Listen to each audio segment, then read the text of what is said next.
Voltei. Agora vamos iniciar o estudo das patologias, né, relacionado a esse sistema aí, né, digestório ou trato gastrointestinal.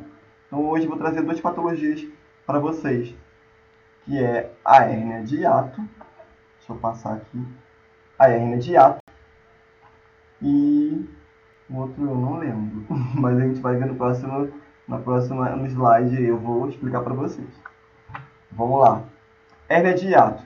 Lembra quando eu falei para vocês sobre aquela passagem dos alimentos pelo esôfago? E aí o esôfago ele passa por um orifício no músculo diafragma e cai dentro do estômago e se liga ao estômago? Então, a hérnia de hiato, essa indicação clínica, está relacionada a esse caminho aí do esôfago até o estômago. Tá bom, gente? Então vamos lá entender como é que ocorre a hérnia de hiato e o que relação tem com qual órgão. Tá bom, gente? Então vamos lá. A hérnia de hiato é a passagem de uma parte do estômago para o tórax, do hiato esofágico secundário à separação dos pilares diafragmáticos. Calma, gente. Não se assustem. É complicado o nome assim, mas eu explicando, vocês vão entender melhor do que eles estão falando, do que está sendo falado aqui. Alargamento do espaço entre o esôfago e o enfraquecimento da musculatura local, que é ali próximo ao diafragma. Então, existem dois padrões anatômicos dominantes de hérnia de hiato, ou seja, existem dois tipos de hérnia de hiato. A hérnia hiatal por deslizamento e a hérnia hiatal paraesofágica. E aí, na hérnia hiatal por deslizamento, ocorre uma protusão da porção abdominal do esôfago, protusão, tipo um alargamento, né? E parte do estômago proximal, a parte de cima, comprometendo ali a parte do diafragma. E na hérnia paraesofágica, uma parte do estômago, geralmente na curvatura maior, né, que é a parte lateral, penetra no tórax. Essa parte do estômago aí, maior, ela penetra no tórax através do hiato alargado, permanecendo o esôfago fixo ao diafragma. Então aqui embaixo eu coloquei para vocês aí de tudo, como a representação por desenho do que o texto está falando. Então aqui tem o estômago normal, ó, aqui é o esôfago, ó. Aqui tem a parede muscular do diafragma. E você lembra que eu falei que tem o orifício? Ó? O esôfago sai daqui e se conecta ao estômago pelo hiato aqui, ó. Essa passagem hiatal. E aqui o estômago. E aqui, ó, aqui em cima é a parte proximal do estômago, assim, a parte de cima. E isso aqui é a parte maior do estômago, ó, tá vendo? E aí que ocorre esses dois tipos de hérnia de hiato, por deslizamento ou hiato paraesofágico. E aí tem essa diferença. Ó, hérnia hiatal por deslizamento, essa parte proximal aqui de cima, esse topo, onde fica a bolha gástrica, quando a gente faz um raio-x de abdômen do paciente, fica uma bolinha preta aqui em cima, que é a bolha gástrica. E aí a gente consegue identificar qual é o lado do paciente também. É um ponto de referência para o raio-x de estômago. E aí essa área proximal do estômago, essa parede aqui, ó, do diafragma, vai perdendo força, essa musculatura vai perdendo força, e aí vai acontecendo o alargamento dessa estrutura, e essa parte proximal do estômago, pum, vai para cima, fica acima do diafragma, porque essa parede do diafragma, que é uma musculatura, ela acaba enfraquecendo. E aí essa parte do estômago sobe, parte proximal do diafragma, que é essa parte aqui. Então aí nós falamos que é uma hérnia hiatal por deslizamento. Beleza, turma? Agora vamos lá ao outro tipo de hérnia de hiato, que é a hérnia hiatal paraesofágica, que aí não é só a parte proximal do estômago que desliza para cima ali da parede do diafragma, mas toda essa parte aqui, ó, do estômago, essa curvatura maior, ela também penetra na área do tórax aqui, ó, gerando um hiato alargado, que é essa parte aqui, ó, esse orifício aqui por onde o esôfago passa. E aí o esôfago permanece fixo. Aqui, tá vendo? O esôfago está aqui inteirinho. Mas essa parte maior aqui, lisa, do estômago, ela vaza para dentro do tórax. Mas se você observar aqui na hérnia hiatal por deslizamento, aqui, ó, uma parte do esôfago também sobe junto com a parte proximal do estômago. Então, uma hérnia hiatal por deslizamento, comprometendo a parte distal do esôfago aqui.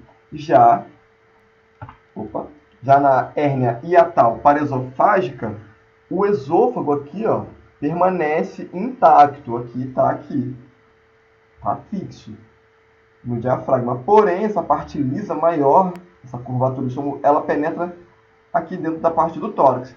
Então, essa é a diferença da hérnia de hiato. Então, a hérnia de hiato é o quê? É o alargamento ali do hiato, do orifício que está na musculatura do diafragma, fazendo com que o estômago ele penetre na região torácica desse paciente. E por que isso acontece?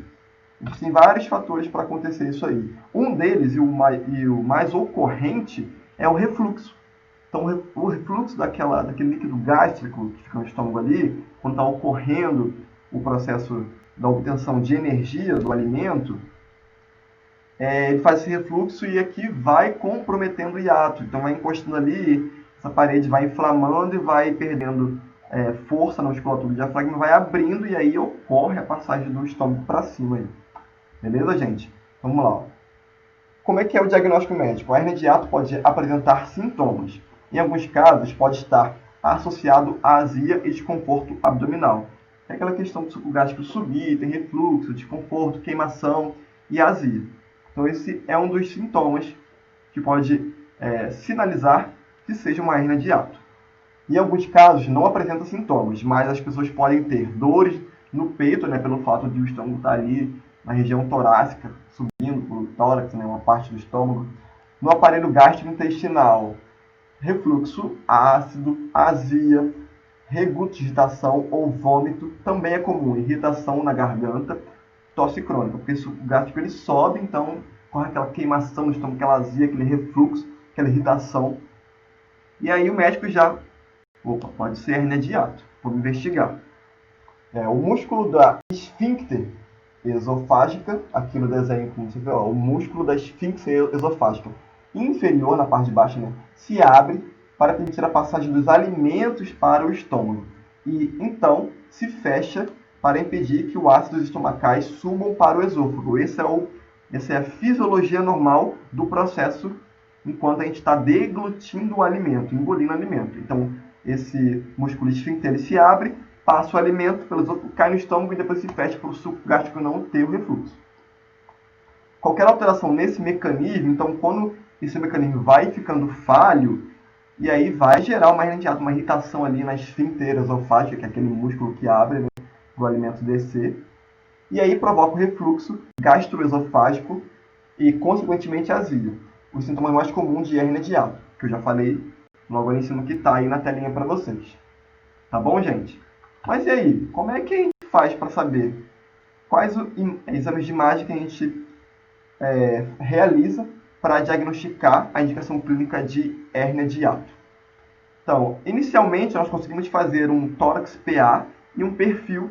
Nós conseguimos ali detectar, né, uma presença de massa na região do mediastino inferior, conforme na seta está aí falando, tá vendo aqui, ó, que tem uma bolha aqui, é uma hérnia de hiato, pode ser que ali a região proximal do estômago esteja já penetrando na camada, na região torácica aqui, ó, tá vendo? E aqui também, ó, você tá vendo que está um pouquinho preto, que tem presença de ar. É uma bola, uma presença de ar ali. Pode ser que seja bolha gástrica e esteja na parte do tórax, que fica na região proximal do estômago. Então, tá vendo que está subindo aqui, que está na região do mediastino. E é exatamente aqui que está a esfíncter, a abertura que liga o esôfago ao estômago. Então, esse aqui é um exame, pode ser utilizado no raio-x de tórax. E aí, outro exame também pode ser feito, também raio-x, porém com a utilização de contraste sulfato de bário, como meio de contraste, sendo que a deglutição é acompanhada por uma fluoroscopia ou um seriógrafo, né, que é uma mesa que vai se movendo. Hoje em dia não se vê mais esse estereótipo, é uma mesa móvel, que a gente consegue movimentar o paciente ali com ele deitado para poder realizar as incidências e fazer com que o contraste ele banhe todo o órgão ali que a gente quer estudar durante o disparo do X. Então tá vendo aí, ó. O paciente aqui ele ingeriu a suspensão de bário, né, com meio de contraste, e aí foi realizada a radiografia. E tá vendo aqui, ó, na região aqui, que é o perfil, né?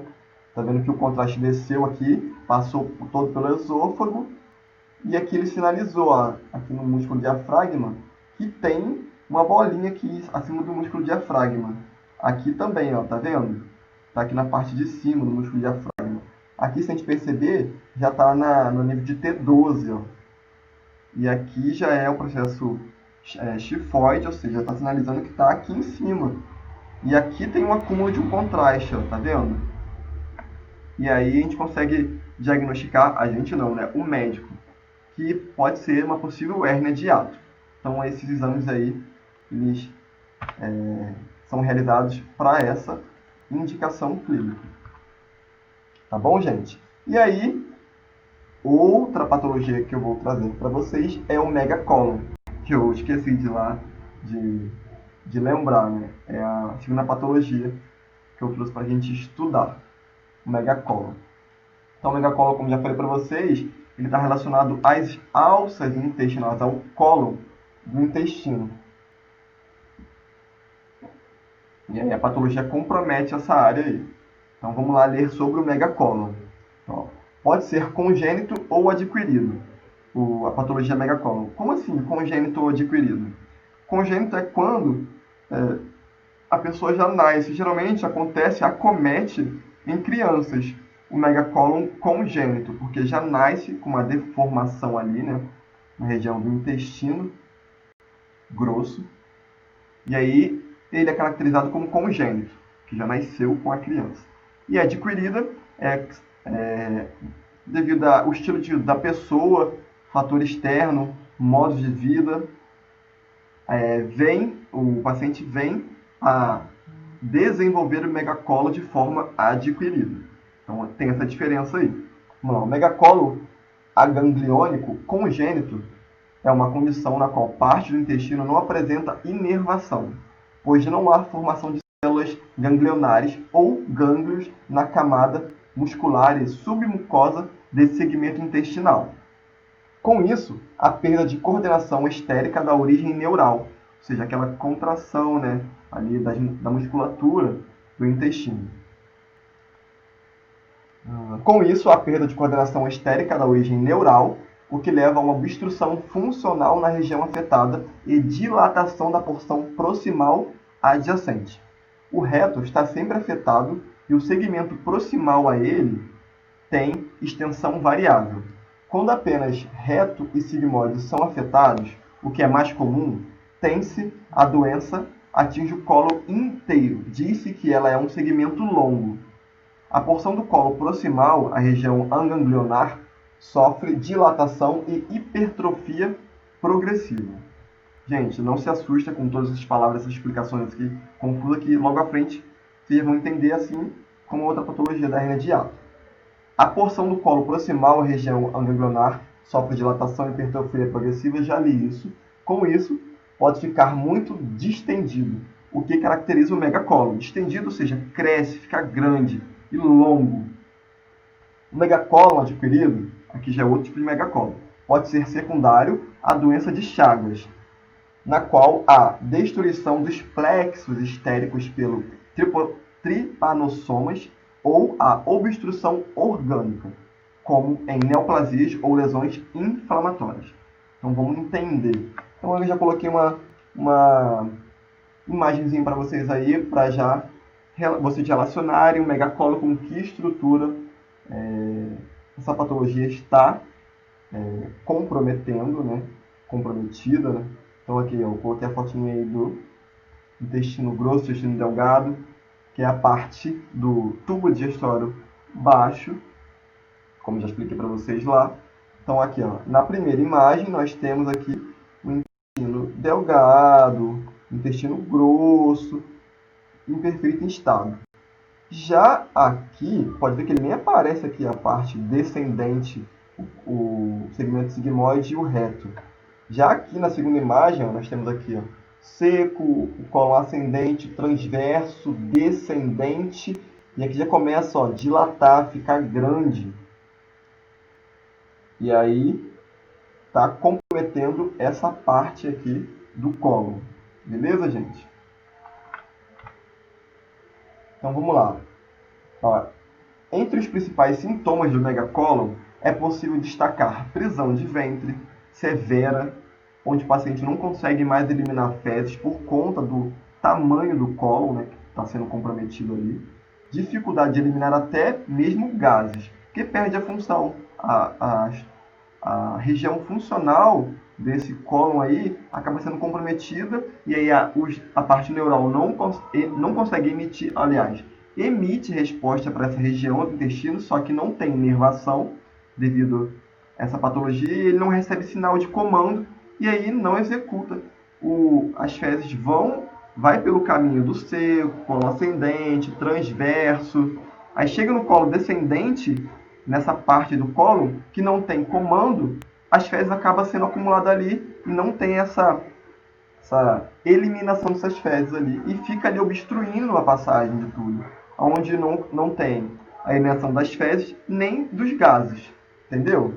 Então, ó, fortes dores na barriga, inchaço abdominal, isso é consequência, né, do tamanho da obstrução, desconforto constante, náusea e vômito. Vamos lá, gente. Então aí, ó, aqui eu mostrei para vocês aí, trouxe uma imagem do megacólon em uma criança que corresponde ao megacólon congênito, né? A criança já nasce com essa patologia. Então aqui, ó, o intestino grosso da criança normal e aqui já com megacólon. Ó. Chega aqui no cólon descendente, sigmoide, já tem uma dilatação desse cólon e aí ali também não tem inervação, né? E essa parte não está sendo funcional, e aí ocorre obstrução ali.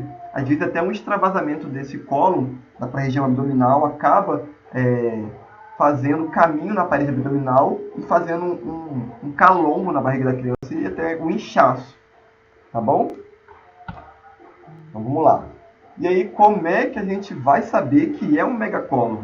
Também, na maioria dos exames aqui na região abdominal, do trato gastrointestinal, nós vamos utilizar contraste, seja hidrossolúvel, seja o bário e ar, seja o sulfato de bário. E aqui, ó, nós vamos, aqui para poder diagnosticar o megacólon, nós fazemos o uso do enema opaco.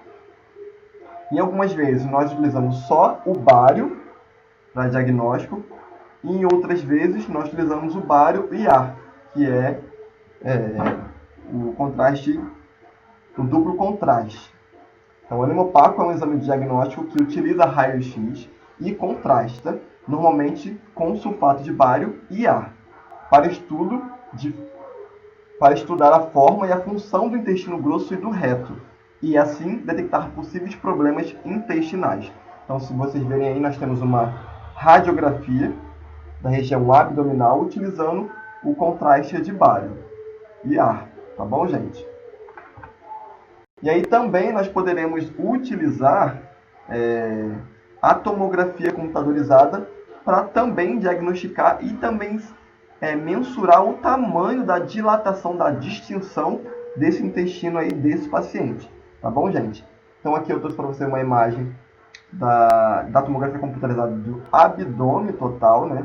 Então aqui no corte axial, no corte sagital. Aqui, se vocês verem aqui, ó, a presença de ar, aqui, ó, isso aqui é o intestino dilatado, distendido. E olha o tamanho desse intestino aqui, ó. Aqui é A, ó, tá vendo? Ó, o tamanho aqui, ele também acaba espremendo, né, outros órgãos devido à sua dilatação, o tamanho da sua dilatação. Tá bom, gente?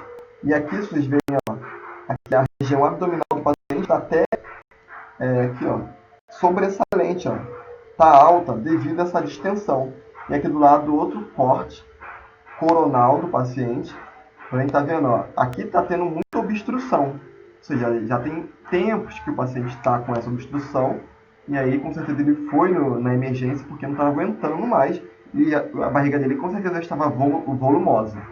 Tá bom, gente? Então a gente utiliza o raio-x com suporte de bário e ar no procedimento de enema opaco para diagnóstico do megacolon ou na tomografia computadorizada. E aí também a gente consegue ver com bastante nitidez toda essa região de parte mole aí e acaba também vendo se está comprometendo outro órgão, outros órgãos adjacentes ao intestino grosso. Tá bom, gente? E aí, ó, outra imagem no corte coronal, olha só. Aqui também está tendo muita obstrução, tá vendo? Essa parte cinza com preto. Isso aqui é tudo fezes que está no caminho do intestino grosso desse paciente. Então aqui é um corte de frente, corte coronal, de um abdômen total. E olha aqui a obstrução e a dilatação de extensão desse intestino grosso. Tá bom, gente? Então, trouxe hoje aí para vocês essas duas patologias, a hérnia de hiato e o megacolon, e o funcionamento do sistema trato gastrointestinal e a composição desse sistema. Tá bom, gente? Então a gente fica por aqui. Espero que todos tenham entendido a aula de hoje. E aí, até a próxima aula. Então, e não deixem de fazer anotações aí, de tudo que eu falar aqui, e conciliar com o documento que eu postei para vocês aí, para poder realizar a leitura. Tá bom, gente? Uma boa noite a todos, um bom descanso e até a próxima aula.